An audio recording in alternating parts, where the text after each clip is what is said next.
दिल में उतरते हर्फ से मुझको मिला पता तेरा,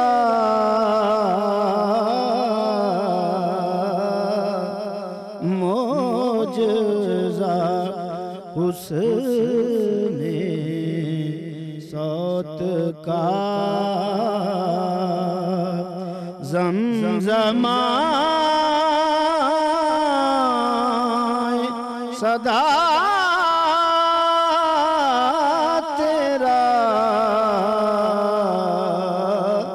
दिल में उतरते हर्फ से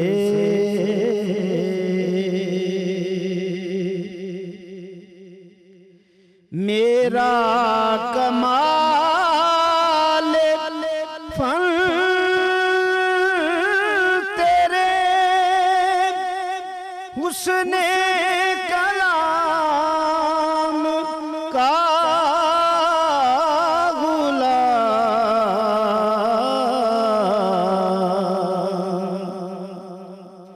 मेरा कमाल फन तेरे हुस्ने कलाम का गुलाम, बात थी जान फिजा तेरी, लहजा था दिल रुबा तेरा, बात थी जान फिजा तेरी,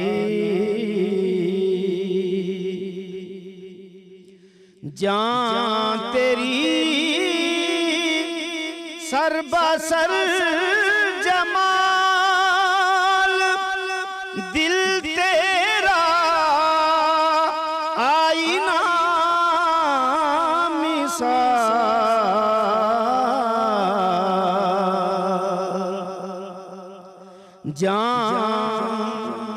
जान तेरी सरबसर जमाल, दिल तेरा आईना मिसाल, तुझको तेरे खुदू ने भी देखा तो हो गया तेरा।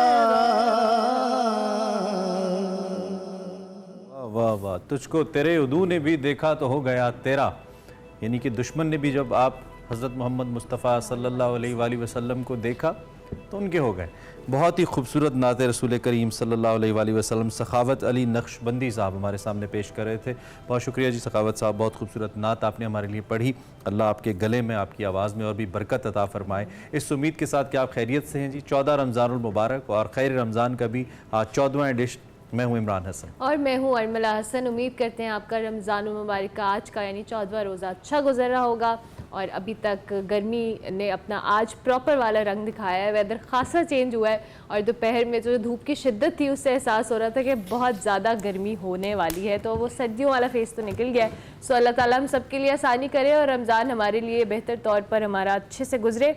और हम आज का एज यूजुअल ट्रांसमिशन के अंदर मुख्तलिफ टॉपिक्स की जहाँ हम बात करते हैं, आज हम निकाह के हवाले से बात करेंगे। बिल्कुल जनाब, सबसे अहम इंसान की ज़िंदगी का जुज़ है। अल्लाह रब्बुल इज़्ज़त की मुकम्मल अताअत के लिए ज़रूरी है कि उसके तमाम अहकामात पर अमल किया जाए। वो अहकामात जो उसने बराह रास्त कुरान करीम के ज़रिए हम तक पहुँचाए या अपने नबी की सुन्नत की सूरत में और अपने नबी के इरशादात और फरमूदात की सूरत में हम तक पहुँचाए, उन पर अमल हो।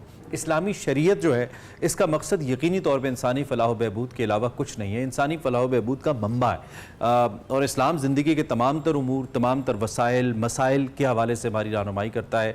जो निकाह है इसकी बड़ी अहमियत है इस्लाम के अंदर, जैसा कि हमने पहले भी कहा। मुझे तो ऐसे लगता है कि जैसे दीन इस्लाम को थामे रखता है ये, जैसे नमाज दीन का सुतून करार दी गई है, ऐसे एक जो हमारा सोशल स्ट्रक्चर है उसका एक सुतून निकाह के अंदर अल्लाह रब्बुल इज़्ज़त ने रखा है। और इसके मुतालिक जो बयान दिया गया है वो नहायत जामे और बेनज़ीर है। जिस तरीके से इसको एक्सप्लेन किया गया है या समझाया गया है कि कैसे इंसान का जो एहसास बंदगी है या शऊर की मनाजिल हैं, उनकी तकमील के लिए ये एक बड़ा अहम एक मरहला है जिसको तय करना ज़रूरी है, और इसको एक इबादत से भी ताबीर किया गया है। तो आज हमने निकाह की फजीलत पे भी बात करनी है, इसकी ज़रूरत क्यों है, और मौजूदा माशरे के अंदर जो इस वक्त एक सोशल हमारा एक फैब्रिक डिस्टर्ब्ड है या जिसके अंदर हमें लगता है कि कुछ नाहमवारी है, उसके लिए कैसे अपना रोल प्ले कर सकता है, इस पर भी हम बात करेंगे। बिल्कुल, और साथ साथ वालिदैन के किरदार पर भी बात करेंगे, जिसको हम कल के टॉपिक के अंदर भी थोड़ा सा हमने उस पर डिस्कशन की थी, लेकिन आज हम निकाह के हवाले से चूँकि बात करने वाले हैं इसकी अहमियत पर, इसकी फजीलत पर, और इस्लाम में इसको किस तरीके से बयान किया गया है, इस पर बात करेंगे। हमारे मेहमान हमारे साथ मौजूद हैं, प्रोफेसर फ़हाद अली काज़मी हमें ज्वाइन कर रहे हैं, बहुत शुक्रिया फ़हाद साहब आपका भी, और प्रोफेसर नासिर महमूद हमारे साथ मौजूद हैं। साथ साथ किचन के अंदर अहमद हमाद हमारे साथ मौजूद है। अहमद, अस्सलाम वालेकुम, कैसे हैं आप? ठीक अल्लाह का शुक्र, मैं ठीक हूँ। अहमद, टॉपिक पर जाने से पहले हम सबसे पहले किचन में आते सोचे कि हमारे लिए कितना इंपॉर्टेंट सेगमेंट है ये भी, तो आप क्या बनाने वाले हैं आज? आज हम फ्राइड एंड एयर फ्राइड जो है ब्रेड पॉकेट्स बनाने लगे। स्नैक आइटम है। बीच में हम क्रीम की और चिकन की फिलिंग करेंगे और इसको फ्राई भी करेंगे और एयर फ्राइड भी करेंगे। ठीक है, तो बड़े मज़ेदार होने वाला है और हेल्दी भी होने वाला है। जो एयर फ्राई में बनाएंगे, एयर फ्राई में वो हेल्दी होगा। ठीक हो गया, thank you very much Ahmad, अपना काम जारी रखें। टॉपिक की जाने बातें हैं। प्रोफेसर साहब, आपसे गुफ्तगू का आगाज़ करते हैं। हम निकाह के हवाले से आज बात करने वाले हैं, जो कि बहुत इंपॉर्टेंट टॉपिक है, लेकिन शायद हमारे लिए या हमारी ज़िंदगियों में एक बहुत नॉर्मल सी बात है जी, निकाह होने वाला है या निकाह हो गया है। निकाह के ऊपर हमने इतनी कभी तवज्जो दी नहीं, हम उनके हकूक़ व फ़राइज़ में उलझे रहे हैं, लेकिन इसकी अहमियत फजीलत जो रिलीजन ने हमें समझाई है उस पर आज हम बात करें। बिस्मिल्लाहिर्रहमानिर्रहीम।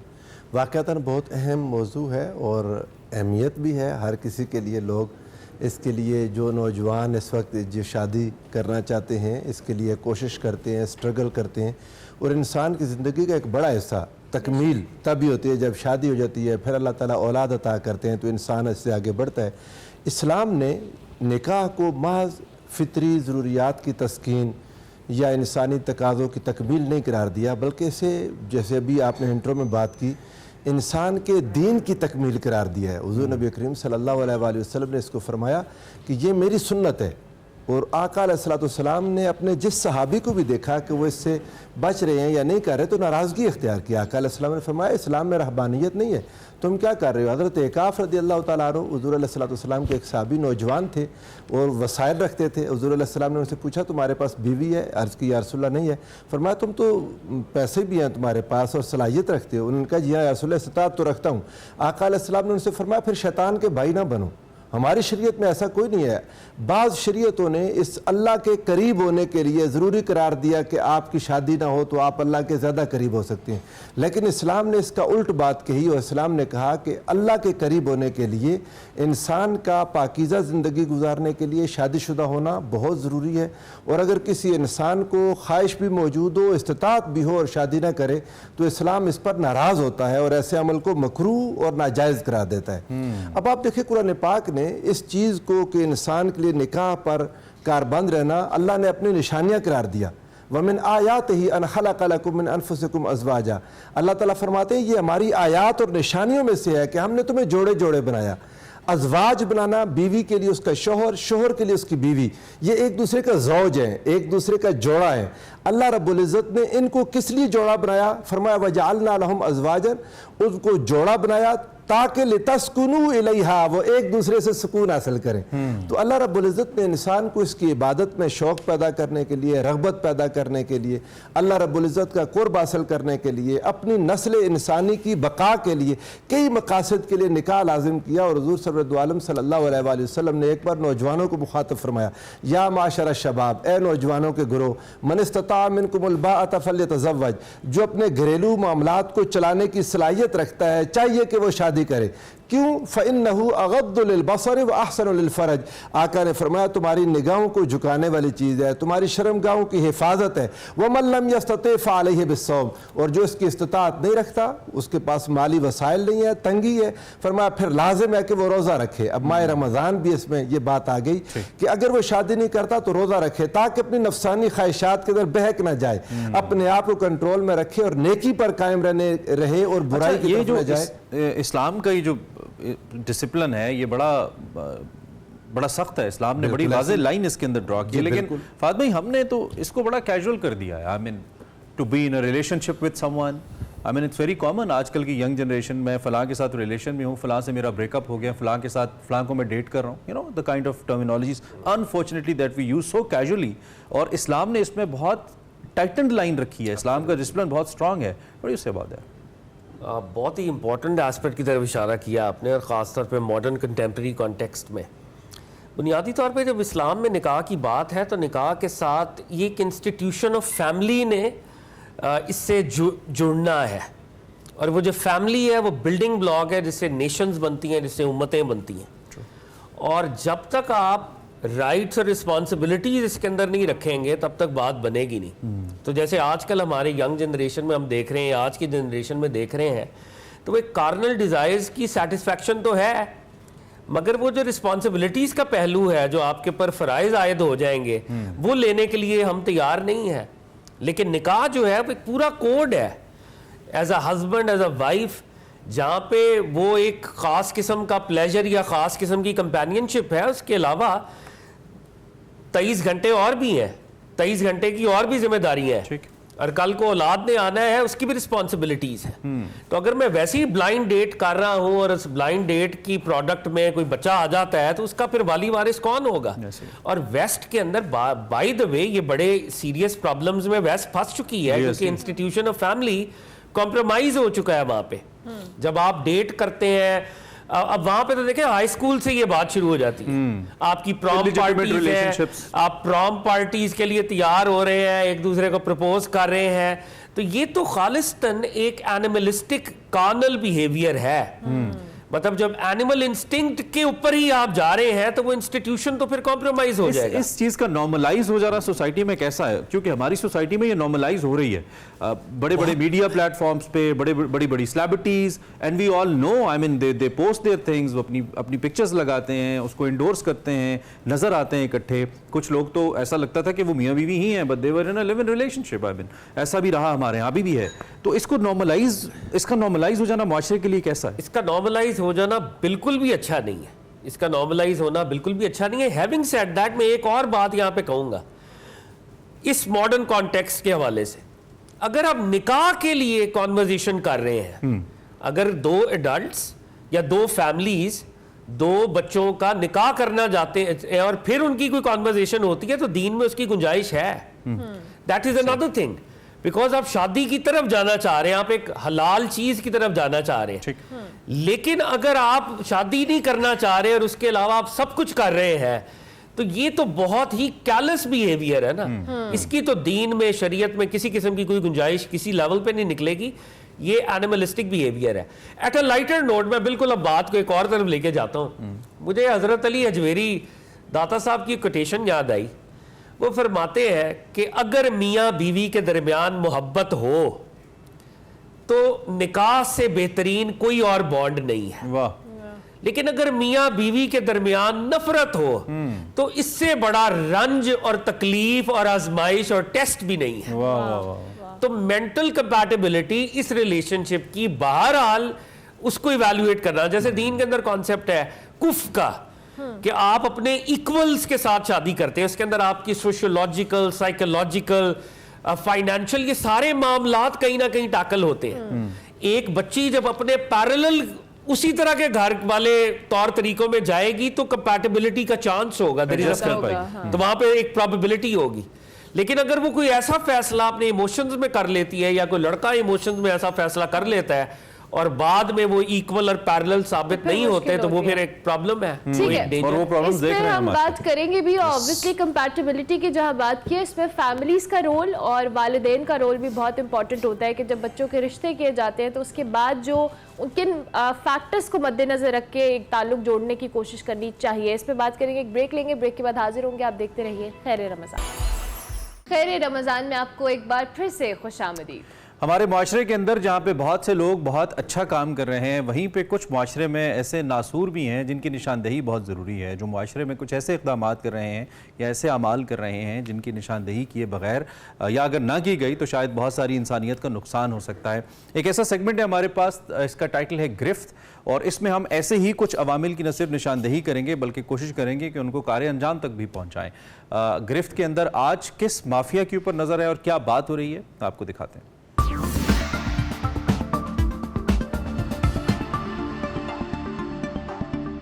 रमजान के मुबारक महीने में भी मुनाफा खोरों का राज।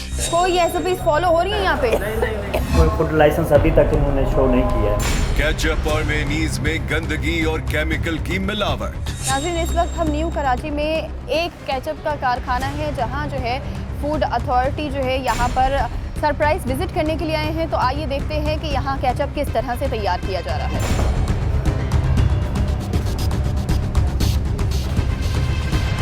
ये केचप तैयार कर रहे हैं, इनका बहुत बुरा हाल है। छोटे छोटे बच्चे काम कर रहे हैं। हाँ। इनके पास अभी तो मैंने इनका रिकॉर्ड मंगाया है, फूड लाइसेंस मंगाया है, इन बच्चों का मेडिकल वगैरह मंगाया है। अभी आए तो देखते हैं। टमाटो केचप है ये, और ये रखा हुआ है, ये देखें ज़रा। कौन बना रहा है? ये सुहेल भाई बना रहे हैं। कितने लोग हैं, कितने लोग काम कर रहे हैं? तकरीबन 30-37 के करीब है। यहाँ हिफ्ज़ाने सेहत के उसूलों को बालाए ताक रखते हुए मशीनों और उन पर काम कर रहे कारीगरों की सफाई का हाल आपके सामने है। ये क्या है? मक्खियाँ हैं इसके अंदर बेटा, ये पूरी मक्खियाँ यहाँ पर बैठी हुई हैं। और ये एक गंदा सा जो है ये कार्डबोर्ड रखा हुआ है इसके ऊपर कवर करने के लिए। ये देखिए पूरी मक्खियाँ भरी हुई हैं यहाँ पे। इतनी सारी फाइंडिंग्स हैं कि ये हमारे एसओपीज, हमारे जो ऑर्डिनेंस के तहत जो 2017 में पास हुआ हमारा कानून, उसके मुताबिक कोई चीज़ नज़र यहाँ नहीं आ रही है। तो फाइंडिंग्स इतनी है, और वर्करों का कोई मेडिकल वगैरह भी नहीं दिखा रहे हैं। कोई फूड लाइसेंस अभी तक इन्होंने शो नहीं किया है। मैंने मांगा है इनसे, तो अभी तक इन्होंने दिखाया नहीं है मुझे। ठीक है, ये यहाँ पर जो है वो केचप तैयार किया जा रहा है और मैं आपको दिखा रही हूँ। ये इतनी ज़्यादा अभी जो है वो गंदी बदबू आ रही है यहाँ पर।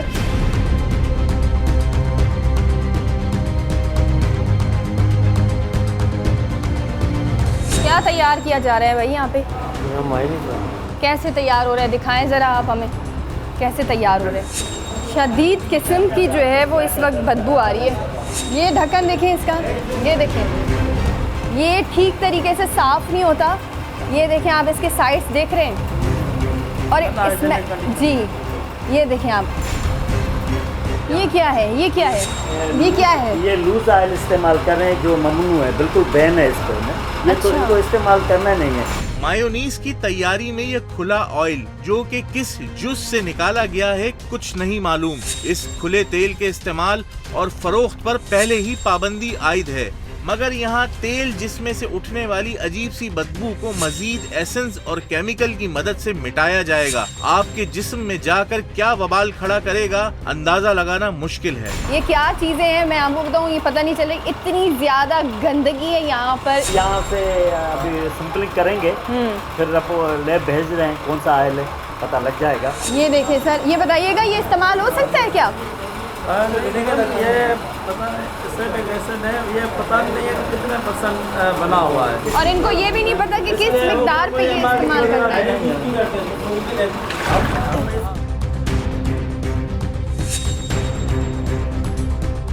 एसिटिक एसिड, इसे बगैर पैमाने और तरबियती याफ्ता अमले की मौजूदगी के बगैर डाइल्यूट करना या इसकी खालिश शक्ल को इस्तेमाल करना सरासर इंसानी जान से खिलवाड़ है। आजकल आंतों का कैंसर जिसकी इब्तिदा तेजाबियत की शिकायत से होती है, जो हमारे यहाँ हर दूसरे शख्स को लाहक है। ये बिल्कुल मैनुअल तरीके से ये इस्तेमाल करें। ये चीज़ मैनुअल तरीके से नहीं होता है, मशीनरी होती है जो इसके इस्तेमाल करने से ऑटोमेटिक होती है। ये तमाम चीज़ों के इस वक्त जो है वो सैंपल कलेक्ट किए जा रहे हैं, जो कि अब बाद में जो है वो इसकी जांच की जाएगी पूरी तरीके से। इतनी स्मेल और इतनी तेज़ाबियत फील हो रही है कि आंखें जल रही है मेरी इस वक्त यहाँ पर। ये तेल का हाल है जो ये इस्तेमाल कर रहे हैं, इंतहाई गलीज़ बर्तन यूज़ किए जा रहे हैं यहाँ पे। ये देखें ये क्या सर, ये देखें ये क्या है, ये क्या है, ये शॉपरें बनाई हुई हैं, क्या किया हुआ है ये क्या है? ये इस तरह अंडे नहीं रखने, जब अंडे को टूटे शॉपर में बंद करके एमआरटी लगा के फ्रीज करना है।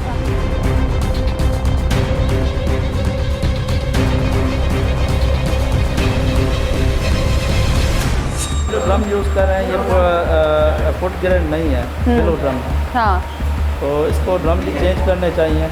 बरसा बरस से पाकिस्तान में ये जहरीले केमिकल के नीले ड्रम इस्तेमाल होने के बाद खाने पीने की अशिया और पानी स्टोर करने के काम आते हैं, जिनके इस्तेमाल से इंसानी कुव्वत मदाफियत के साथ साथ मजीद खतरनाक पेचीदगियां भी पैदा होती रहती हैं, जिनमें जिस्म के मुख्तलिफ हिस्सों में कैंसर का डेवलप होना शामिल है। जो पानी इस्तेमाल कर रहे हैं उनका वाटर टेस्टिंग रिकॉर्ड दिखाएं जी। उसके अलावा जो केचप हैं उसका रिकॉर्ड दिखाएं, माइनस का लेबोरेटरी कोई रिकॉर्ड नहीं दिखा रहे हैं। तो जो फाइनल प्रोडक्ट होती है फिनिश प्रोडक्ट उसका रिकॉर्ड नहीं है लेब टेस्टिंग का। ये कैरेट का इस्तेमाल करें, यहाँ पे टमाटो का इस्तेमाल होना चाहिए। गाजर का इस्तेमाल कर रहे हैं, गाजर का करें, टमाटो उसमें है ही नहीं। अच्छा। गाजर का इस्तेमाल करें, गाजर की चूरी है सारी। अच्छा, ये केचप के नाम पर गाजर का इस्तेमाल किया जा रहा है, और आज से पहले तक आप जो केचप खाते थे वो केचप टमाटर का नहीं था, गाजर का केचप था। जिस किस्म की जगह के ऊपर जो है वो प्रोडक्शन की जा रही है, इंतहाई गलीज जगह जो है वो नज़र आ रही है, पूरी जगह खुली हुई है। कि जो एसिटिक एसिड का इस्तेमाल किया जा रहा है तो वो फूड ग्रेड है या नहीं है। जब हम सफाई सुथराई के जो है वो मयार को जो है वो जांच रहे होते हैं तो वहाँ पे सिर्फ और सिर्फ हमें हाइजीन क्वालिटीज़ को ही मेंटेन करना ज़रूरी नहीं होता, बल्कि quality of the raw ingredient को मेंटेन करना भी बड़ा ज़रूरी होता है। जैसे केचप है, अब केचप अमूमी तौर पे टोमेटो से बन रहा होता है, लेकिन जाहिर सी बात है कि अब यहाँ पे जो प्रोडक्ट बिक रहा होगा वो इंतहाई सस्ता है और उसमें टमाटर के बजाय फिर दूसरी अशिया का इस्तेमाल किया जा रहा होता है, जिसमें किसी भी तरह क्वालिटी भी मेंटेन नहीं हो सकती। और जिस जगह पे वो बन रहा है तो ये एक इंतहाई सेंसिटिव प्रोडक्ट होता है, मसलन मेयोनीज हो गया, केचप हो गया या और कोई ऐसी प्रोडक्ट हो गई, तो यकीनी तौर पे उसमें इस खुले इन्वायरमेंट के अंदर बैक्टीरिया के आने के चांसेस भी बहुत ज़्यादा होते हैं, जो सेहत के लिए इंतहाई मुज़र साबित हो सकते हैं।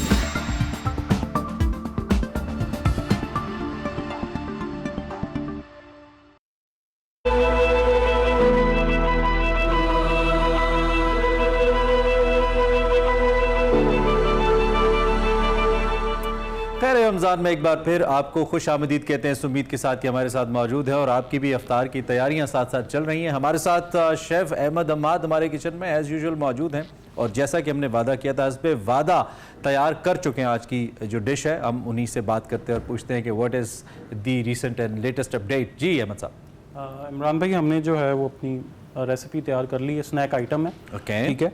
इसकी जो फिलिंग, मैंने आपको रेसिपी बता दूं, इसकी जो फिलिंग है वो हमने श्रेडेड चिकन, उसके अंदर क्वार्टर कप ऑफ चीज़, एक पाव चिकन के अंदर सॉल्ट, पेपर, ग्रीन अनियन, इसको स्टेपल है वही जाता है, आप दूसरा अनियन ना डालें, कोशिश करें। और इसके साथ साथ गार्लिक और सॉल्ट के साथ मैंने एडजस्ट करके ये एक मिक्सचर बनाया। ठीक है। इस मिक्सचर को, ये डबल रोटी मैंने दिखाने के लिए इसके सेंटर के अंदर फिल कर लिया और इसको कट कर लिया कटर से। अगर आपके पास कटर नहीं है तो आप स्टील का ग्लास भी यूज़ कर सकते हैं और उससे कट कर सकते हैं, या आपके पास एक ब्रेड की पॉकेट सी बन जाती है। ठीक है। अच्छा, इसको फ्राइंग करने का जो तरीका है वो इसके ऊपर अंडा कोट होता है। अंडा कोट होने के बाद इसके ऊपर क्रम्स लगते हैं। ठीक है। अगर आप इसको अंडा कोट नहीं करेंगे और जो है डायरेक्ट फ्राई करेंगे तो ये इस तरह का हाल होगा जो कि बिल्कुल जो है वो ऑयल पी लेता है जब रोटी। ठीक है। वो काफ़ी हार्मफुल है, लोग इस तरीके से ही करते हैं लेकिन वो बड़ा हार्मफुल है। इसके ऊपर हमें अलहदा से ब्रेड क्रम्स लगाने पड़ते हैं और इसके अंडा लगा के ब्रेड क्रम्स लगाने पड़ते हैं। ऑयल कंजम्पशन इसकी कम हो जाती है ताकि ऊपर ऊपर रहे, अंदर से बिल्कुल जो है वो ब्रेड खाली रहे। ठीक है। और इसी के साथ हमने ये इसको एयर फ्राइड भी कर लिया। ये एक एयर फ्राइड वाला जो है, ये मैं आपको कट करके दिखा दूँ। अच्छा अहमद, इसमें ब्रेड भी होती है, मिल्की ब्रेड होती है या दूसरी होती है, कौन सी ब्रेड हम यूज़ करेंगे? देखें, इसके अंदर कुछ लोग कहते हैं कि हमें मीठा भी होना चाहिए थोड़ा सा, तो वो यूज़ कर सकते हैं। ठीक है। लेकिन अगर हम फ्राई करेंगे तो मीठा ना करें, क्योंकि इसका जो कलर है ना वो बहुत डार्क हो जाता है ड्यू टू स्वीटनेस, वो बिल्कुल एक डार्क की तरफ चला जाता है और बंदा कहता है जला हुआ है। ठीक है, तो उस पे प्रेफर है कि ना करें, लेकिन अगर मिठास आपको चाहिए। अच्छा, तो मुझे समझ नहीं आती, मीठा ब्रेड में नहीं समझ आती, ब्रेड में मीठा नहीं समझ आता। ब्रेड में मीठा बट लोग प्रेफर करते हैं, वो अलग अलग अपने अपने टेस्ट हैं। और इसके लिए usually you recommend plain bread जो कि मिल्की ना हो। मिल्की होगी तो कलर उसका जो है वो मिल्की ऑब्वियसली स्वीट भी होगी। एग्जैक्टली, वो स्वीट भी होती है। तो ये देखें, ये हमारा जो है वो एयर फ्राइड वाला है, इसके अंदर से जो ये मिक्सचर है, क्योंकि इसमें आपने चीज डाला है तो वो मेल्ट भी होगा। एग्जैक्टली, तो ये हमारे पास जो है आज ब्रेड पॉकेट्स जो है वो। इसमें टेस्ट में कितना फर्क होगा जो एयर फ्रायर से हुआ है और जो यूजुअल फ्राई से? देखिए, जो एयर फ्राइड चीज हुई होती है वो थोड़ी सी ड्राई होती है। अगर आप उस पर ऑयल की ब्रशिंग करें तब भी वो थोड़ी सी ड्राई होती है कंपैरेटिवली कि आप जो उसको फ्राई करते हैं। अगर आप फ्राई करेंगे तो फिर जो है वो हो जाएगी, जो वो मॉइस्ट रहेगी। और फ्राइंग में तो आपको पता है हमने आज डालडा का इस्तेमाल किया है। सॉरी, आपने डालडा इस्तेमाल किया? डालडा इस्तेमाल किया और डालडा में फ्राई किया है, जो पिछले 38 ईयर से हमारे साथ है। डबल रिफाइन ऑयल है और जहां ममता वहां डालडा। एग्जैक्टली। अच्छा, और दूसरा ये भी बताइए कि अब जो रेसिपी कार्ड जो हम दिखाते हैं, चूंकि टाइम हमारे पास है थोड़ा, तो ये कितने लोगों के लिए कितना मटेरियल हमें चाहिए? आई मीन कितने पॉकेट्स बनाने के लिए कितना मटेरियल चाहिए? कॉस्ट इकोनॉमी की बात बड़ी इंपॉर्टेंट है। ठीक है, हमें जो है वो 1 पाव चिकन के लिए तकरीबन 1 कप जो है हाफ कप चीज़ ऐड होगी, और बाकी जितने इंग्रेडिएंट्स हैं वो हमारे घर के अंदर आपको मिल जाएंगे। 1.5 ब्रेड आपकी यूज़ होगी 1 पाव चिकन के साथ, और ये आप घर में इजीली विद इन 800 आप बना सकते हैं। ठीक है, और तकरीबन ये तकरीबन 12 to 15 पॉकेट्स जो हैं वो तैयार होंगी, पर पर्सन 2 सर्विंग होती है। अच्छा अहमद, एक और सवाल इनमें मिस ना हो जाए, डीप फ्राई करना है इनको? जी, इसको डीप फ्राई किया जाता है। जी बिल्कुल, इसको डीप फ्राई किया जाता है। तो आपने कहा कि 800 रुपीज में हमारी 12 to 15 जो है pockets 12 to 15 pockets would be ready, और आई थिंक 1 पर्सन, एक बंदे के लिए तो एक अच्छी खासी हैवी लग रही है मुझे। 1 और 2 भी ले सकते हैं, 2 भी ले मेरे सकते जैसा हैं अगर ज्यादा गुंजाइश है। चलें जी, टाइम हमारा खत्म हो गया है। थैंक यू वेरी मच, बहुत शुक्रिया। And once again it looks delicious, I believe बहुत ज़बरदस्त होंगे। हम ज़रूर इसको खा के ट्राई करेंगे, आप भी ट्राई कर सकते हैं और फीडबैक भी दे सकते हैं। हम एक ब्रेक लेते हैं, ब्रेक के बाद आपको ज्वाइन करते हैं।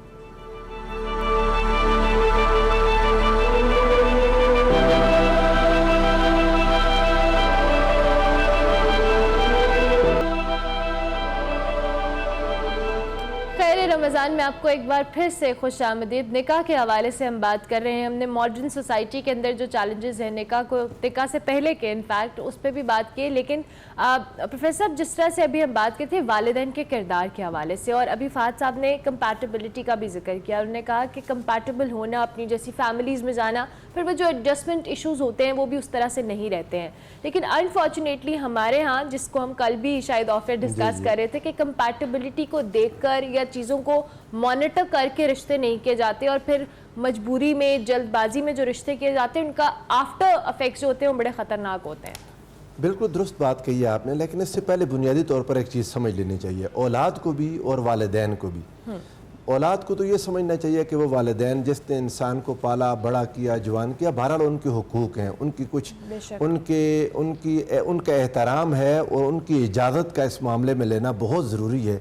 इसको गैर ज़रूरी समझ के, बिल्कुल ही गैर ज़रूरी समझ के नज़रअंदाज कर देना औलाद के हक़ में भी अच्छा नहीं है। कि वालिदैन ने बहुत चाहत से, बहुत ख्वाहिश से, बहुत मेहनत करके बच्चों को इस दिन के लिए बड़ा किया होता है, लेकिन बसा औक़ात वालिदैन जब बच्चे बड़े हो जाते हैं तो उनका वो फ़ैसला जो करते हैं बच्चों की शादी का, बाज़ औक़ात जायदाद के चक्कर में, ज़मीन के चक्कर में, बरादरी के चक्कर में, ख़ानदानों के चक्कर में बेचारे इस तरह जकड़ जाते हैं वालिदैन भी, कि उससे निकलना भी चाहे तो निकल नहीं सकते। कई मजहबी नॉर्म्स उसके साथ जोड़ दिए जाते हैं बाज़ औक़ात कि ये ख़ानदान तो ये फ़लाँ से नहीं करेगा। अच्छा, बरादरियों के मामलात हैं, वालिदैन पर दबाव होता है, कल भी हम और आप डिस्कस कर रहे थे, बड़े गंभीर मसाइल हैं। उनके अपने बहन भाइयों की तरफ से, रिश्तेदारों की तरफ से कुछ ऐसे मसाइल में वो जकड़ जाते हैं।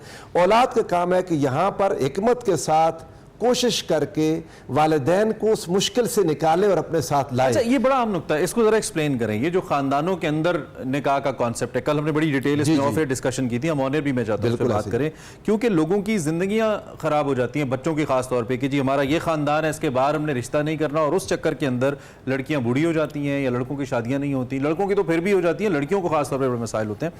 इस्लाम क्या कहता है? क्या इस्लाम ने इस किस्म की कुछ तालीम दी है कि आप अपनी कास्ट को मद्देनजर रखें और इसको देखकर आप देखिए जी, बिल्कुल किसी हद तक भी ऐसी कोई तालीम नहीं है। हुज़ूर नबी करीम सल्लल्लाहु अलैहि वसल्लम जो शरीयत लाए हैं उसमें फजीलत का मयार फ़कत तकवा है। ठीक, ला फदला ले अरबियन अला अजमियन वला ले अजमियन अला अरबियन इल्ला बित्तक़वा। और कुरान पाक कहता है या अय्युहन्नास इन्ना खलक़नाकुम मिन ज़करिन व उन्सा व जअलनाकुम शुऊबन व क़बाइल लितआरफ़ू। अल्लाह ताला ने इंसान को एक मर्द और एक औरत से पैदा किया और उनके शऊब और कबीले बनाए ताकि तारुफ हो, पहचान हो। कुछ कबीलों की जैसे हमारे यहाँ सादात की, सादात फ़ातिमिया, हुज़ूर सैयद आलम सैयद कायनात सलामुल्लाह अलैहा की औलाद, उनका एक एहतराम और अदब और उनकी निस्बत वो एक अलग लेवल पर है हुज़ूर सल्लल्लाहु आलम सल्लल्लाहु अलैहि वसल्लम को उस निस्बत के साथ।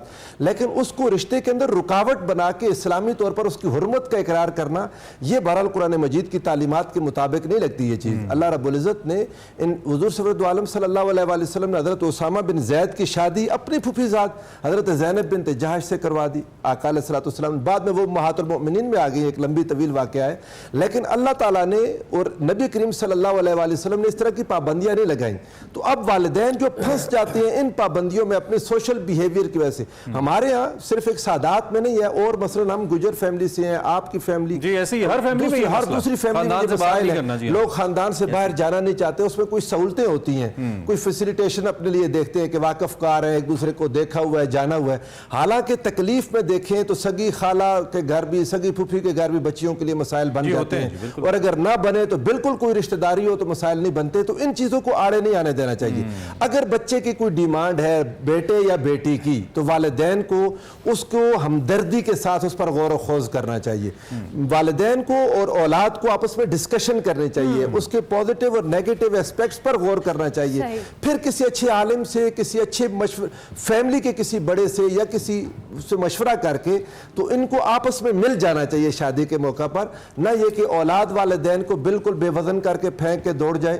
और ऐसी बच्चियां जब इस तरह के मामलात करती हैं जिसमें अपने वालिदैन को नजरअंदाज करती है, तो ज्यादातर मैंने केसेस में देखा है, बड़ी मेजॉरिटी में वो उनके लिए मुश्किल होगी उनकी जिंदगी बरकरार रखना। ठीक हो गया। फहद साहब मुस्कुरा रहे हैं, मुझे लगता है कोई बात भी करने आप ज़ेरे ताब तो नहीं है इन रिवायात तो ये मैं कहना नहीं चाहती थी, इमरान ने डायरेक्टली कह दिया। लेकिन आप इस जो प्रोफेसर साहब बात कर रहे हैं फहद साहब, ये वाकई बहुत बड़ा इशू है आजकल इस मॉडर्न एज के भी अंदर, जहाँ पे हम बहुत सारी चीज़ों को डिस्कस कर रहे हैं, जिस पे हमने पहले क्वेश्चन में आपने बात भी की, लेकिन वहाँ पर ये वाली चीज़ें भी हैं जो चैलेंजेस हैं फैमिलीज को।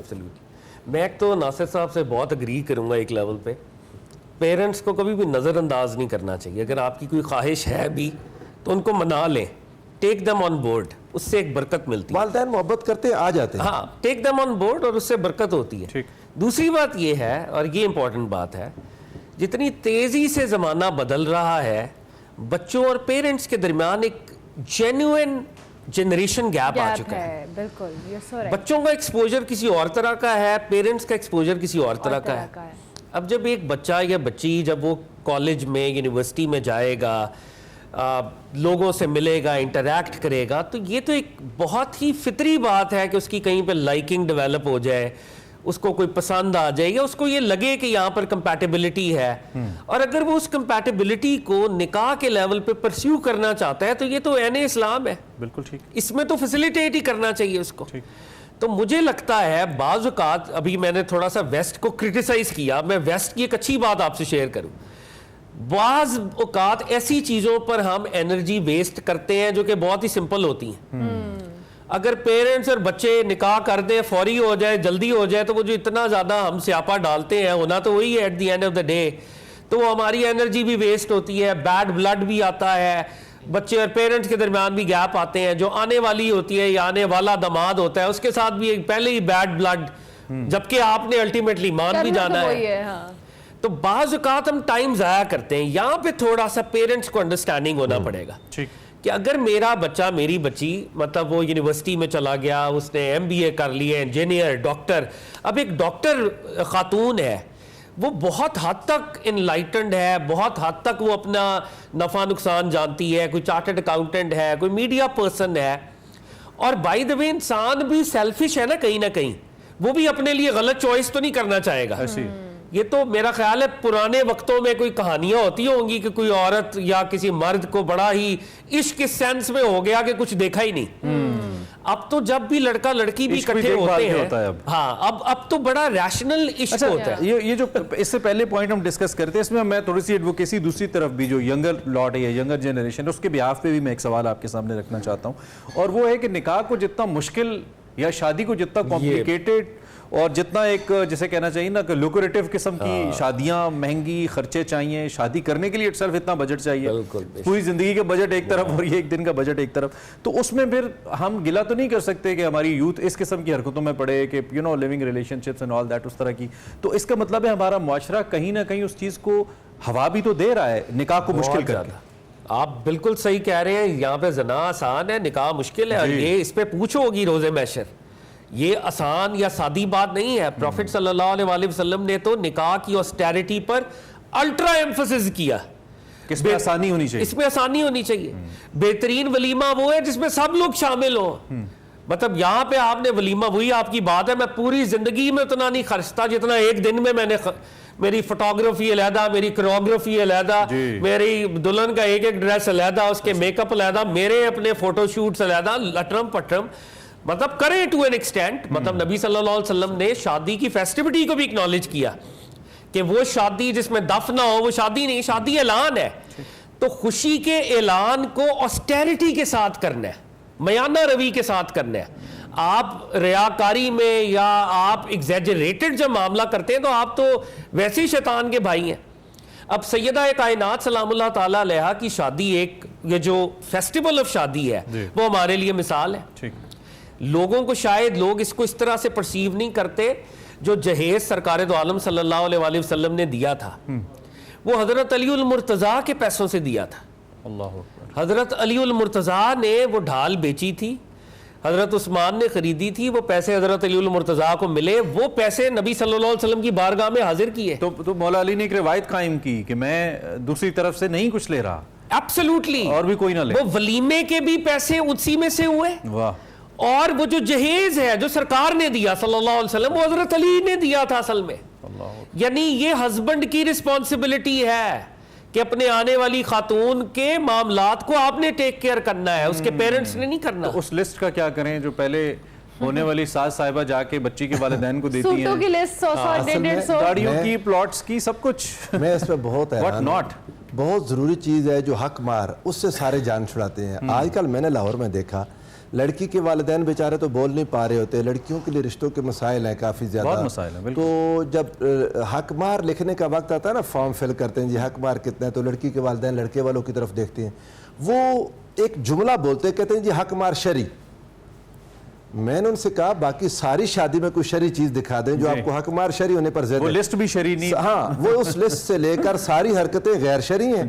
एक हक मार आपने शरी रखा, क्योंकि वो आपने देना। हाँ, हक मार शरी क्या होता है वो पता नहीं, किसी जमाने में 20-22 रुपए बना दिया था, 32 रुपए। हाँ, कि जी 32 रुपए होते हैं, समझ नहीं आती। अभी कुछ एक अरसा पहले शादी हुई, एक निकाह के मौका पर मुझे जाना पड़ा, तो मैंने उन घर वालों से कहा, मैंने कहा जी इतना तो इस बच्ची को अगर ईदी कोई दे तो इसका दादे चाचे की तरफ से तो ये बुरा मना जाएगी, उसका होने वाला शोहर उसको ये हक मार उसके लिए मुकर्रर कर रहा है। आप इस वक्त 1000-10,000 क्या चीज़ है लड़के की हैसियत। यहाँ पर एक मैं शरी मसला बयान कर दूँ आपके सामने।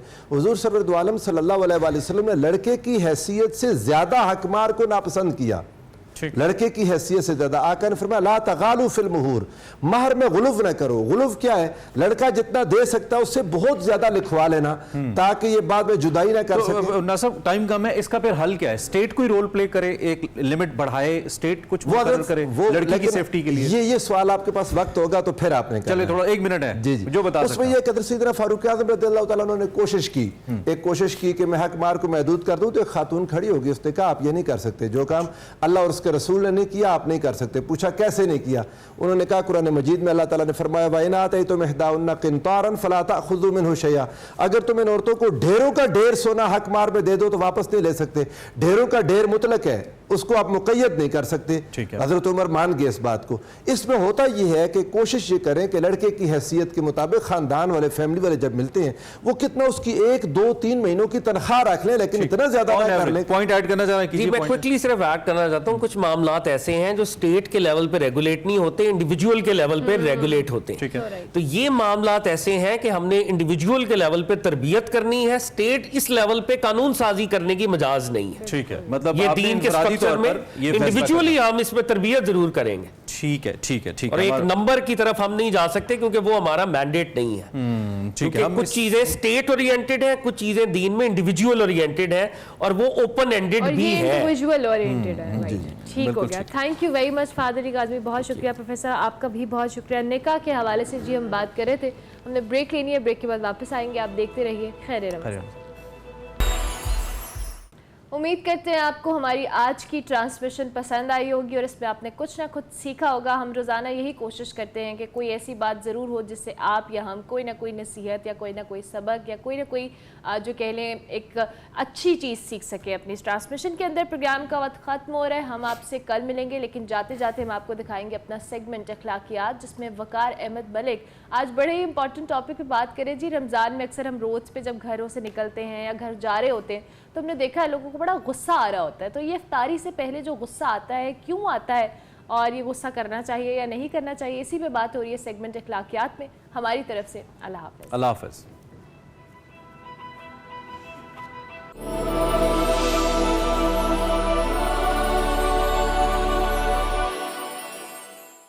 अस्सलाम वालेकुम नाज़रीन, मैं हूं वकार अहमद। इस वक्त हुंज़ा में हूं और आपसे अखलाकियात के हवाले से गुफ्तगू का एक सिलसिला है जो कि जारी है। हमारी कोशिश होती है कि जो इस्लामी अहकामात हैं अखलाकियात के हवाले से उन पर बात करें और उसकी जो साइकोलॉजिकल सिग्निफिकेंस है, नफ्सियाती अहमियत है और नफ्सियाती जो स्टडीज़ हैं जो कि इस चीज़ को सपोर्ट करती हैं, उन पर बात करें। आज हमारी जो बातचीत है वो गुस्से के हवाले से है। आपने अमूमी तौर पर हमारे माशरे में देखा होगा कि असर के बाद जो है वो लोग ज़्यादातर गुस्से में होते हैं और लड़ाई झगड़े बहुत करते हैं। उसकी एक वजह है बायोलॉजिकल, ऑफ कोर्स जब वो भूख और प्यास की शक्ल होती है तो उसमें ये वो जगह होती है जहाँ पे आपने गुस्से पे काबू पाना होता है। आपने ये भी एक चीज़ देखी होगी कि गुस्से में जब भी आपके मुंह से जो भी कलमात निकलते हैं, जब गुस्सा ठंडा हो जाता है और उन कलमात पे आप गौर करते हैं तो आपको बड़ा हैरान कुन लगता है कि क्या ये कलमात मेरी ज़ुबान से अदा हुए हैं। यानी वो कलमात बाकायदा अजनबी लगते हैं। वो क्यों अजनबी लगते हैं? क्योंकि वो उस वक्त आपकी मुकम्मल शख्सियत जो है वो तब्दील होती है। कुरान में है कि जब उन्हें गुस्सा आता है तो वो उन्हें माफ़ कर देते हैं। गुस्सा आता है तो माफ़ कर देते हैं। ये नहीं कहा कि गुस्सा आता है यानी गुस्से के बाद आप जब गुस्सा ठंडा हो गया तो आप फिर तो हर कोई माफ़ कर देता है। हालत गज़ब में माफ़ कर देते हैं। इस तरह इस्लाम में है कि जिस शख्स ने गुस्सा काबू किया, हालांकि वो उस पर कादिर था, यानी गुस्से के इजहार पर कादिर था, लेकिन उसने काबू किया तो अल्लाह ताला जो है उसके दिल को अमन और ईमान की रोशनी से भर देंगे। इस तरह की आपको इस्लाम में बहुत सारे रेफरेंसेस नज़र आएंगे। गुस्सा जो है वो बुनियादी तौर पे एक अनकम्फर्टेबल और अनकोऑपरेटिव रिस्पॉन्स है जिसमें आप ऑब्जेक्टिविटी और एम्पथी यानी हमदिली, मोहब्बत, इंसान से जो दूसरा जानवरों से मोहब्बत करते हैं, ये जो एक एम्पथी का जज्बा होता है, हमदिली का जज्बा होता है, इससे भी आप महरूम होते हैं और ऑब्जेक्टिविटी से भी महरूम होते हैं। गुस्सा जो है वो बुनियादी तौर पे क्यों आता है, ये रद्द-ए-अमल हम क्यों देते हैं कि किसी ने हमारे साथ गलत किया है। ये जो हम परसीव करते हैं कि किसी ने हमारे साथ गलत किया है, ये ज़रूरी नहीं है कि किसी ने गलत किया हो, लेकिन ये हमारी परसेप्शन होती है और जो परसेप्शन की बुनियाद पे हम ये फ़ैसला करते हैं कि, और वो गलत परसेप्शन भी हो सकती है। गुस्से के हवाले से जो एक बहुत ही अहम तरीन चीज़ है वो ये है कि इसको आप तवानाई के हवाले से ख्याल कीजिए। ये एक एनर्जी है, ये एक तवानाई है। अब एक एनर्जी आपके अंदर मौजूद है, एक तवानाई आपके अंदर मौजूद है, उसका इस्तेमाल आपने क्या करना है। क्या आप उसका मुस्बत इस्तेमाल करना चाहते हैं या मनफी इस्तेमाल करना चाहते हैं। फ्राइड सेगमेंट जो है, इसको जब सब्लिमेशन का जो आइडिया है डिफेंस मैकेनिज्म्स में, सब्लिमेशन ये होता है कि नेगेटिव चीज़ को आपने पॉजिटिव, यानी कोई भी आपको नेगेटिव इन और पॉजिटिव आउट, आपको बहुत कोई दुख है या बहुत आपके साथ कोई ज़्यादती हुई है तो आप उसको कन्वर्ट करते हैं तमाम इमोशंस को क्रिएटिविटी में। और इसी वाले से दुनिया जान के जो बहुत बड़े बड़े पेंटर्स हैं, बहुत बड़े आर्टिस्ट हैं और बहुत बड़े लिटरेचर के लोग हैं, बहुत बड़े लोग हैं, इनके यहाँ एक सब्लिमेशन का चीज़ नज़र आती है कि यकीनन इन्होंने सफ़र किया ज़िंदगी में, लेकिन उस सफ़रिंग को बजाय इसके कि मलामत करते रहते और अपनी एनर्जी ज़ाया करते, उसको उन्होंने पॉजिटिवली इस्तेमाल किया और बहुत बड़े फ़नकार बने। बिल्कुल इसी तरह जो गुस्सा है इसको भी सब्लिमेशन की आप उसमें डाल सकते हैं। आगे जाके एंगर मैनेजमेंट में हम ये जो सडन एंगर है, जो अचानक गुस्सा आता है, आपको मालूम है कि एक हीट वेव्स सी उठती है और उसके बाद आप बेबस हो जाते हैं। ये क्या है और इसको भी कंट्रोल किया जा सकता है। और सबसे एक्चुअली डेंजरस जो है, सबसे ख़तरनाक जो गुस्सा है वो यही होता है, ये जो बिल्कुल इम्पल्सिव और अचानक आता है। वगरना गुस्से की और बहुत सारी किस्में हैं, जिस तरह डिस्पैशन है या पैसिव एग्रेशन है। पैसिव एग्रेशन यानी कोल्ड शोल्डर, जिसमें आप खामोश हो जाते हैं। गुस्सा है आपको, आप उसको इजहार नहीं कर रहे लेकिन आप खामोश हो जाते हैं। ये भी कतन कोई बेहतर किस्म नहीं है, मैं तो खुद इसका शिकार हूँ। इस पर कंट्रोल करने की कोशिश करता रहता हूँ। ये बुनियादी तौर पे बज़ाहिरन ऐसे लगता है जैसे ये कोई अच्छी चीज़ है, ये भी अच्छी चीज़ नहीं है क्योंकि ये बहुत ही जहरीली चीज़ है रिलेशनशिप के लिए, ताल्लुकात के लिए। उसमें ये दरार भी डालता है और उसमें बहुत ज़्यादा मनफियत लेके आता है। अगेन फिर इसका एंगर डिस्प्लेसमेंट आ जाती है, जिसमें आप एंगर को यानी गुस्से को डिस्प्लेस करते हैं। आपको गुस्सा तो किसी और जगह से आया है, मिसाल के तौर पे अगर आपके बॉस ने आपको डांटा है तो वो क्योंकि अथॉरिटी है और आप उसको रद्द-ए-अमल तो नहीं दे सकते, लेकिन आप उसको डिस्प्लेस करते हैं। जब आप घर आते हैं तो ख़वातीन की शामत आ जाती है या बच्चों की शामत आ जाती है, या अगर आपका ताल्लुक़ जो है वो देहात से है तो जानवरों की शामत आ जाती है। ये क्योंकि आप वीकर ऑब्जेक्ट ढूंढ रहे होते हैं, क्योंकि स्ट्रॉन्ग जो ऑब्जेक्ट है या जो अथॉरिटी है उससे तो आप कुछ कर नहीं सकते, तो आप फिर वीक ऑब्जेक्ट ढूंढते हैं और वहाँ पे जाके गुस्सा जो है उसको डिस्प्लेस करते हैं। सो ये जो रमज़ान मुबारक है, इसमें जो गुस्सा है इसकी बहुत ही ज़बरदस्त किस्म की जो तरबियत होती है वो तकरीबन ज़ोहर के बाद और यानी जो अफ्तारी तक का टाइम है, इसमें जो इम्पल्सिव या बहुत ही जो हीट वेव जिसको हम कहते हैं, जो अचानक गुस्सा आता है, ये बहुत ज़्यादा आता है। उसकी ऑफ कोर्स वजह हंगर है, और ये एग्जैक्टली यहाँ पे आपकी जो कॉग्निशन है, जो अक्ल है, उसको अगर आप इस्तेमाल करें और वो सिग्नल्स, क्योंकि तकरीबन आपके पास 1 से 2 सेकंड का मार्जिन होता है उस हीट वेव के जनरेट होने में और कॉग्निशन को उस पर कंट्रोल करने में। तो जैसे ही आप देखते हैं कि यहाँ पे वो हीट वेव जनरेट हुई और फौरी तौर पे अगर आपने गुस्से पे काबू पाया है तो उससे ये तरबियत जो है ये होती चली जाती है और आपकी ज़िंदगी बेहतर होती चली जाती है, बल्कि आपके जो सराउंडिंग्स जो लोग हैं उनकी ज़िंदगी बेहतर होती चली जाती है। तो ये पूरा 1 महीना जो है ये गुस्से पे काबू पाने के हवाले से ये बहुत ही ज़बरदस्त किस्म की हमारे पास अपॉर्चुनिटी होती है। हमने सिर्फ एक चैलेंज अपनाना है, इससे अच्छी एंगर मैनेजमेंट नहीं हो सकती। अगर आप 30 दिन ये एंगर मैनेजमेंट कर पाएँ तो मेरा ख्याल है कि आप गुस्से पे काफ़ी हद तक कंट्रोल कर पाएंगे।